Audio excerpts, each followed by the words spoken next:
Hello everyone, today I'm going to be talking about this portrait of George Washington, painted in the 1790s by Charles Peale Polk.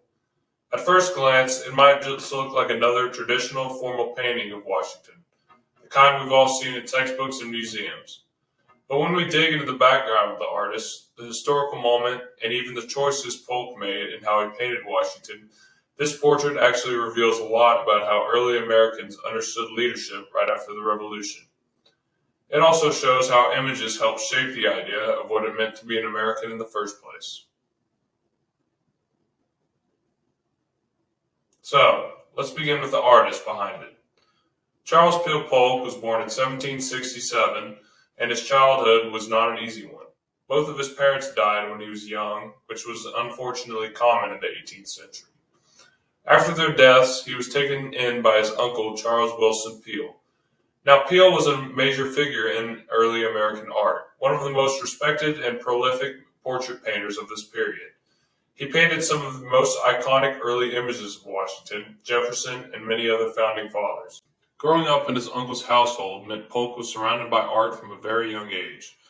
His uncle ran a studio that doubled as sort of an early American art school, museum, and scientific space.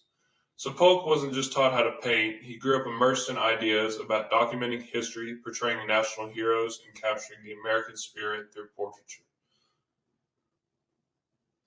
According to the Mount Vernon Digital Encyclopedia, Polk often used his uncle's portraits of Washington as references for his own paintings. This was partly because people wanted portraits of Washington everywhere: homes, government buildings, libraries, and there wasn't photographs.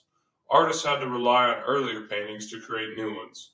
Even though Polk never became as famous as his uncle, the sheer number of Washington portraits he produced meant that he played a major role in spreading Washington's face across the country. In a very real way, he helped shape how everyday Americans imagined their most important national leader. Now, let's turn to the painting itself.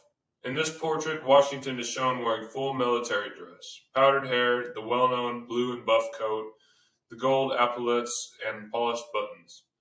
All of these details mattered. Washington carefully cultivated his public image and believed that clothing said something about a person's character. According to the Virginia Museum of History and Culture, he thought a neat and formal appearance helped inspire respect. His uniform wasn't just clothing, it was a symbol of duty, sacrifice, and leadership. But what stands out most isn't the uniform, it's his expression. Washington's face in the painting is calm and composed. He doesn't look arrogant or theatrical. Instead, he appears steady and grounded, although almost thoughtful. And this was very deliberate. In the 1790s, Americans was extremely sensitive about anything that reminded them of European kings or nobles. They had just fought a revolution to get away from that kind of power. Washington needed to look strong enough to lead, but humble enough not to seem like he wanted the throne. Polk's portrait walks that line perfectly. Washington looks authoritative but not intimidating. He's formal but still reliable. Abigail Adams famously described him as having dignity mixed with approachability, and Polk manages to show both of these qualities. The timing of the portrait matters a lot too. This painting was made in the years right after the Revolutionary War, when the United States was still trying to figure out who it was as a country. People were hungry for symbols, images that captured the ideas they believed the nation stood for.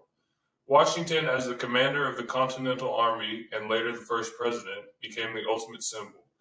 People wanted reminders of him everywhere, and Polk's portraits filled that demand. They didn't just decorate walls, they helped create a shared national identity at a time when the country was still fragile and uncertain. Polk's work also highlights an important truth about Washington. He had become the face of the nation, and it wasn't just because he was president. The Virginia Museum of History and Culture points out that Washington led the Continental Army through 6 incredibly difficult years. Supplies ran low, morale fell apart, and the weather was harsh, and at times it looked like the army might collapse entirely. But Washington held it together. He became a symbol not just of victory, but of endurance. His leadership wasn't perfect, but he had this calm determination that helped push the army and the idea of America forward. In this portrait, Polk isn't just painting Washington's physical features, he's trying to show the qualities people needed associated with him. One thing I personally appreciate about this painting is that it reminds us that Washington wasn't just a general. He was someone who carried enormous pressure on his shoulders. He wasn't only fighting battles, he was helping define what American leadership would look like. He became the model for presidents after him, how they should behave, how they should present themselves, and how they should stay connected to the people they serve. Today, this portrait is held at the Virginia Museum of History and Culture in Richmond. The museum doesn't preserve it just because it's an old painting. They preserve it because it represents something much bigger. It captures the early American belief that leadership required both character and humility.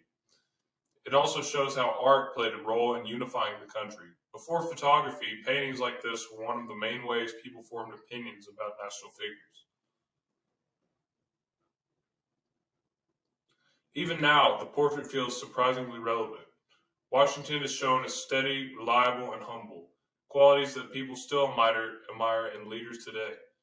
The painting reminds us that the image of a leader isn't just about how they look, but about the values they represent. And in Washington's case, those values helped hold the new country together. So overall, Charles Peale Polk's portrait of George Washington works on multiple levels. It's the work of a young artist trying to follow in the footsteps of a famous mentor. It's a piece of early American national identity, and it's a window into how Americans saw their leaders during one of the most important moments in the nation's history.